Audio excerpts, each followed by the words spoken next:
I need you guys to make this go viral. Anybody who has ever claimed the Bible is false or an allegory, I understand why. Seeing what's happening with Hamas and everything around that part of the world, guys, God has given us the ability to have news worldwide so that we could even put it on news. Talk to Hamas just as we have done in the past with other terrorist events. I'm disappointed we Christians aren't already in a movement together, getting soldiers in Christ to one day travel. We Christians should be on the news already as Christians, saying we have groups of Christians from all over the world ready to go in and replace everyone in Gaza being held as hostage. And the thing is, the whole world stands as witness. Give up your hostages and we will give you what you want. At the end of the day, what your Bible, your book, the Quran says. I don't expect this from the Jews because they even killed Jesus. Jesus taught the Christians, the Gentiles, those who follow him, to lay their lives down for others, just as he did.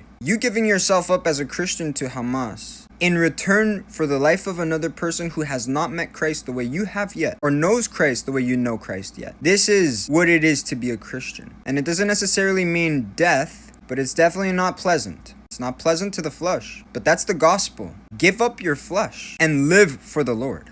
Be Jesus. As Christians worldwide, not just Christians from one place or one town or a church. I'm talking Christians led by God to do this. Make this go viral, guys.